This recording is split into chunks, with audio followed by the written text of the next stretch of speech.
Mais le soldat ne doit pas être le seul à subir ce sacrifice. L'enseignant doit faire autant. Et moi, j'ai eu la chance d'avoir des enseignants merveilleux qui nous ont donné tous les goûts, y compris et particulièrement le goût du savoir, le sens de l'effort.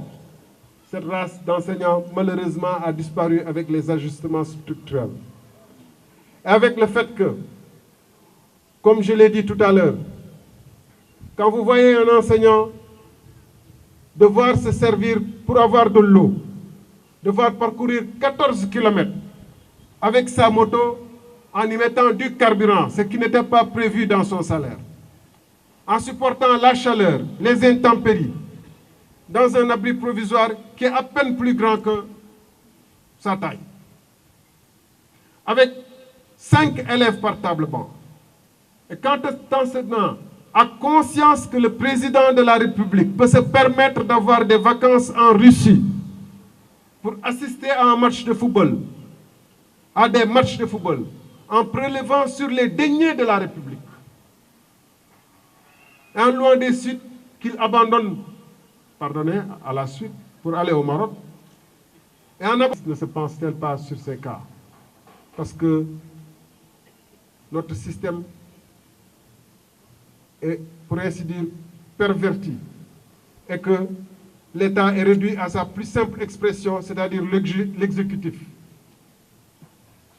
C'est l'une des réformes sur lesquelles nous nous sommes tous entendus, y compris les tenants actuels du pouvoir à travers les assises nationales. La question n'est pas de savoir comment apporter ces réformes. Toutes ces questions ont été largement débattues en des instances beaucoup plus autorisées peut-être que la République des valeurs seule, puisque regroupant beaucoup de forces vives de la nation. La question est de savoir quel échéancier mettre en place si j'étais élu président de la République. Et ça m'engage à mettre en place un échéancier de moins d'1 an. Le problème ne sera pas d'ergoter sur la question des consensus et autres. On a beaucoup discuté. Et nous pensons que la plupart des projets, à l'exception peut-être du régime parlementaire, que la plupart des propositions sont pertinentes et méritent d'être mises en œuvre.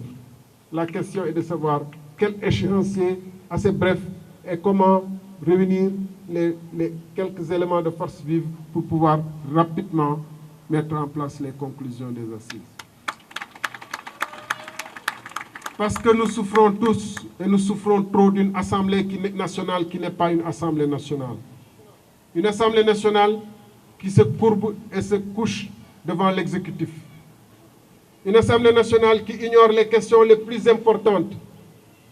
Quand un ancien Premier ministre, quand un ancien ministre de l'Énergie dise que des faux et des actes illégaux ont été posés dans l'octroi de nos contrats pétroliers et que ni la justice, ni l'Assemblée bouge, cette justice et cette Assemblée nationale ont signé leur acte de mort.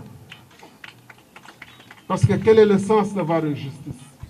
Si des accusations aussi graves qui touchent à l'intérêt et au devenir de notre pays, qui peut remettre en cause la stabilité de notre pays, quel est l'intérêt de la justice? Sens humaine disponible pour pouvoir faire en sorte de vivre de notre propre travail et de notre propre agriculture.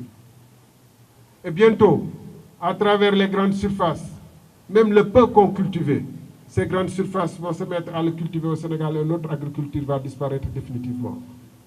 Nous sommes parmi les rares peuples à ne pas être capables de nous socher ou de fabriquer nos propres ceintures et autres babioles, j'allais dire, alors que nous produisons un nombre important, un volume important de peau. Donc, nous avons raté la révolution agricole. Nous avons raté la révolution industrielle. De grâce, nous ne devons pas rater la révolution numérique. Parce que c'est celle qui permettra de faire en sorte que le fils du Sénégalais puisse égaler ou dépasser le fils de Bill Gates ou autre. Parce qu'il s'agit simplement de disposer d'un ordinateur et d'une bonne formation. Et je pense que sous ce rapport, le Sénégalais vaut n'importe quelle autre nation au monde. Donc, nous avons l'obligation de faire en sorte que notre système éducatif se remette en marche. Et ça demande des concertations larges pour fonder un pacte républicain pour l'école sénégalaise, mais aussi pour l'enfant sénégalais, pour le devenir du Sénégal. Parce que nous ne saurons compétir avec les autres nations et prendre notre rendez-vous dans l'histoire, que nous sommes capables, à l'instar des autres, de créer pour nous-mêmes et d'apporter aux autres un peu de compétences et de savoir pour mériter le respect et l'admiration des autres. Mais, comme dirait Césaire, nous sommes toujours à l'ère de consommateurs. Nous n'avons pas encore inventé ni la poudre ni la boussole, disait-il. Cet élément est extrêmement important dans le pacte républicain que nous proposons. Nous proposons aussi de faire en sorte que les Sénégalais, où qu'ils soient,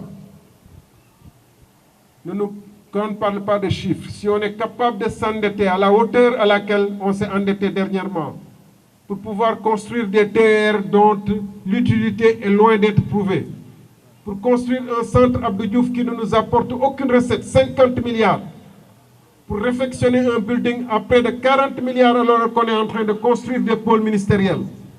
Nous devons à nos concitoyens dans les ténèbres, à nos concitoyens dont les villages sont restés au XIIe siècle, nous leur devons au moins de l'eau ou de l'électricité ou les deux en même temps.